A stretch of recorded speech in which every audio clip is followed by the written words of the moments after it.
And we've got 60 days until President-elect Barack Obama is sworn in, and he is busy building his cabinet. So far, his foreign policy team is stocked full of some very strong personalities. NBC News is reporting that Hillary Clinton will be announced as Secretary of State after Thanksgiving. At the Pentagon, there is word that Secretary Gates would likely stick around. And fresh word today that retired Marine Corps General James Jones, former Marine Corps Commandant and head of U.S. and NATO forces in Europe, may be National Security Advisor. So what does that all mean for America abroad? Joining me now is NBC News military analyst, retired four-star Army General Barry McCaffrey. He was also the former White House drug czar and just returned from a trip from Iraq. General, good to see you. Thanks so much for joining us. I want to get to your report, certainly, and what you learned about Iraq, because this is going to be crucial, what you're reporting for the new Obama administration. But first, your reaction to this team that Barack Obama is building with Hillary Clinton at state and perhaps General Jones as National Security Advisor. Well, they're world class. I mean, I couldn't be more reassured. Bob Gates obviously has had time now to sort out what really goes on in the Pentagon. Within 30 days of arrival, Nora, he turned that place around. The tone changed from acrimony, backbiting, and bad judgment to being on track. And then, of course, Jim Jones, a world-class figure. They know him in Europe. He was Supreme Allied Commander Europe. And Senator Clinton, obviously, will bring a lot of star power and good judgment. So I think it's encouraging for the country. And why do you think Obama chose General Jones as National Security Advisor? Well, certainly somebody can pick up the phone right now and call anybody in the world's, in the international community about security affairs and be on a first-name basis, the majority of them. And he's been, followed his commandant of the Marine Corps. He was assistant to Secretary of Defense. So this is one experienced, astute, senior person.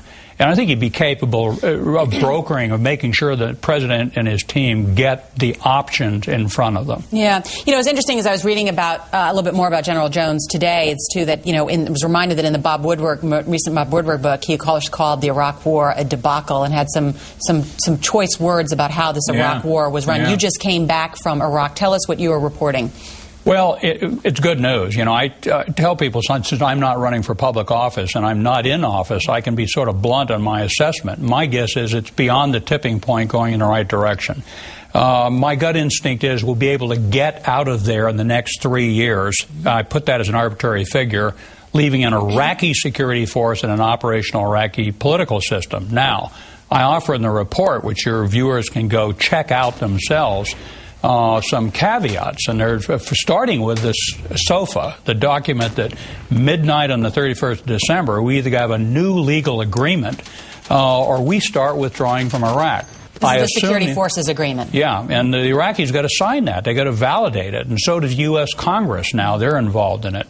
So there are some ways it could go off track, but it's very encouraging. The violence has gone to de minimis. Yeah, I mean, it's so interesting because we don't talk about Iraq very much on the air anymore, and it's because the violence has diminished. And as you point, we could be out in 36 months or 3 years. You also have another interesting caveat, which is that, and as you have been pointing out, I think since the very beginning, that our military is stretched so thin that it is at the breaking point. And as you say, we can't increase the number of troops in Afghanistan until we do something about drawing down in Iraq. Yeah, well, there's certainly a trade-off there. You know, we at the height of the so-called surge, we had 21 brigades in Iraq and 2 brigades in Afghanistan. The Army is 44 brigades. It means, given training and refit time, you're spending more than half your life in combat. Many of these battalion and company commanders and squad leader staff sergeants have 3 or more combat tours.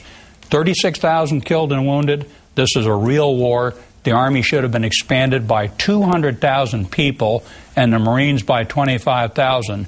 And, oh, by the way, we got to modernize the Air Force and the Navy for the next generation. Given that Obama comes in facing the first wartime transition in 40 years since Vietnam, he faces 2, some call it 3 wars, Iraq, Afghanistan, and the larger war on terror. Does General Petraeus stay on, and how does that relationship continue between President Obama and General Petraeus? It will be a different relationship than General Petraeus has had with President Bush, right? Well, hopefully a positive one. You know, I've made no bones about it. I've watched Dave Petraeus since he was 25. This is probably the most talented person we've had in uniform in 50 years. If we give him enough time, a year or 2, he'll help us sort out what to do in Afghanistan. So my guess is, look, the armed forces are apolitical institutions. They will serve the commander-in-chief, and Petraeus will be in that mode of operation. And President-elect Obama strikes me, I had a 45-minute conversation with him several weeks ago, this is a reflective, intelligent, balanced person with a first-rate national security team. We're going to do okay. All right, General Barry McCaffrey, you're great for your report, which is being read all over the Pentagon, and you can read it online as well. Thank you so much. We appreciate it. Good to be with you, Nora.